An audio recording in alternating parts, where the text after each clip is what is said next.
தவக்காலம் முதல் வாரம். முதல் வாசகம். உனக்கு அடுத்து வாழ்வோர்க்கு நேர்மையுடன் நீதி வழங்கு. லேவியர் நூலிலிருந்து வாசகம். அதிகாரம் 19. இறைவார்த்தைகள் 1 முதல் 2, 11 முதல் 18 வரையுள்ள இறைவார்த்தைகள்.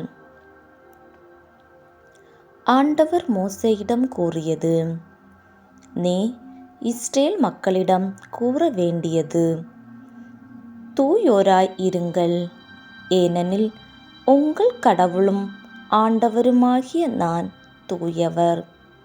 களவு செய்யாமலும் பொய் சொல்லாமலும் ஒருவரை ஒருவர் வஞ்சியாமலும் என் பெயரால் பொய்யாணையிட்டு உங்கள் கடவுளின் பெயருக்கு இழுக்கு ஏற்படுத்தாமலும் இருங்கள். நான் ஆண்டவர். அடுத்திருப்பவரை ஒடுக்கவோ அவருக்குரியதை கொள்ளையிடவோ வேண்டாம்.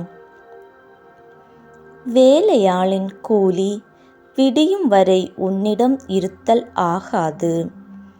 காது கேளாதோரை சபிக்காதே. பார்வையற்றோரை இடற செய்யாதே. உன் கடவுளுக்கு அஞ்சி நட. நான் ஆண்டவர். தீர்ப்பிடுகையில் அநீதி இழைக்காதே. சிறியோர் பெரியோர் என முகம் பாராது உனக்கு அடுத்து வாழ்வோர்க்கு நேர்மையுடன் நீதி வழங்கு. உன் இனத்தாருக்குள் புறங்கூறி திரியாதே. உனக்கு அடுத்து வாழ்பவரின் குருதி பழிக்கு காரணமாகாதே. நான் ஆண்டவர். உன் சகோதரனை உன் உள்ளத்தில் பகைக்காதே. உனக்கு அடுத்தவர் பாவம் செய்யாதபடி அவரை கடிந்து கொள். பழிக்கு பழி என உன் இனத்தார் மேல் காழ்ப்பு கொள்ளாதே. உன் மீது நீ அன்பு கூறுவது போல் உனக்கு அடுத்திருப்பவர் மீதும் அன்பு கூறுவாயாக. நான் ஆண்டவர். ஆண்டவரின் அருள் வாக்கு. இறைவனுக்கு நன்றி.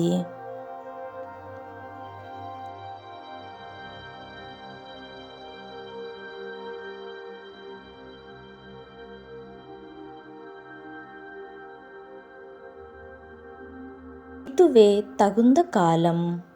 இன்றே மீட்பு நாள்.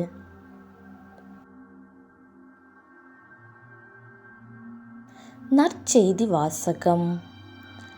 மிக சிறியோராகிய என் சகோதரர் சகோதரிகளுள் ஒருவருக்கு நீங்கள் செய்ததெல்லாம் எனக்கே செய்தீர்கள். மத்தேயு எழுதிய தூய நற்செய்தியிலிருந்து வாசகம். அதிகாரம் 25. இறை வார்த்தைகள் 31 முதல் 46 முடிய.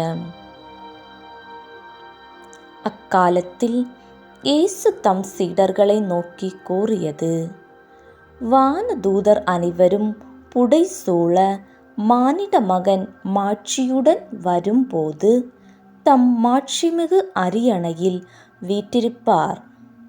எல்லா மக்களினத்தாரும் அவர் முன்னிலையில் ஒன்று கூட்டப்படுவர்.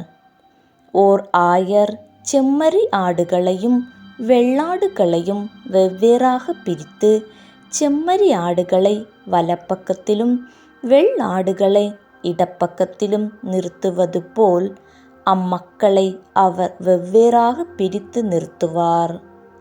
பின்பு அரியணையில் வீற்றிருக்கும் அரசர் தம் வலப்பக்கத்தில் உள்ளோரை பார்த்து: என் தந்தையிடமிருந்து ஆசி பெற்றவர்களே, வாருங்கள். உலகம் தோன்றியது முதல் உங்களுக்காக ஏற்பாடு செய்யப்பட்டிருக்கும் ஆட்சியை உரிமை பேறாக பெற்று கொள்ளுங்கள். ஏனெனில் நான் பசியாயிருந்தேன், நீங்கள் உணவு கொடுத்தீர்கள். தாகமாயிருந்தேன், என் தாகத்தை தணித்தீர்கள். அந்நியனாக இருந்தேன், என்னை ஏற்றுக்கொண்டீர்கள். நான் ஆடையின்றி இருந்தேன், நீங்கள் எனக்கு ஆடை அணிவித்தீர்கள்.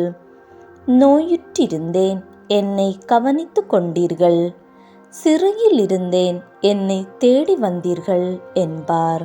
அதற்கு நேர்மையாளர்கள், ஆண்டவரே, எப்பொழுது உம்மை பசி உள்ளவராகக் கண்டு உணவளித்தோம், அல்லது தாகம் உள்ளவராகக் கண்டு உமது தாகத்தை தணித்தோம்? எப்பொழுது உம்மை அந்நியராகக் கண்டு ஏற்றுக்கொண்டோம், அல்லது ஆடை இல்லாதவராகக் கண்டு ஆடை அணிவித்தோம்? எப்பொழுது நோயுற்றவராக அல்லது சிறையில் இருக்கக் கண்டு உம்மை தேடி வந்தோம் என்று கேட்பார்கள்.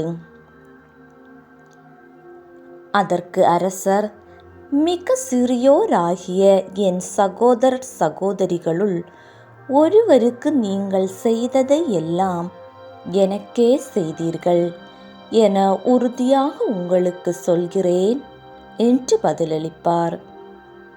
பின்பு இடப்பக்கத்தில் உள்ளோரை பார்த்து, சபிக்கப்பட்டவர்களே, என்னிடமிருந்து அகன்று போங்கள், அலகைக்கும் அதன் தூதருக்கும் ஏற்பாடு செய்யப்பட்டிருக்கிற என்றும் அணையாத நெருப்புக்குள் செல்லுங்கள்.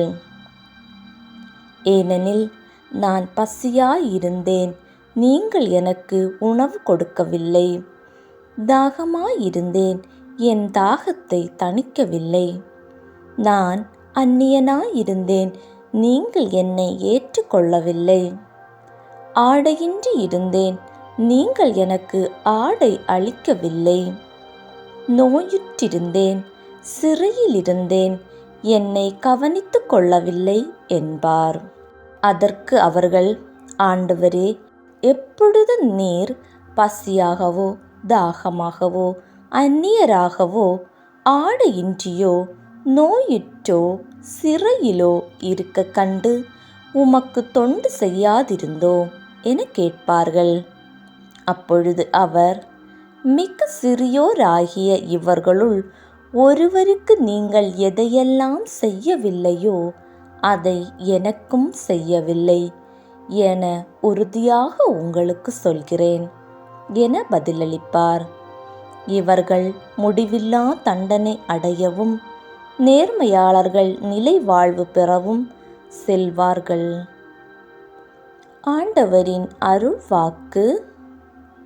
கிறிஸ்துவே உமக்கு புகழ்.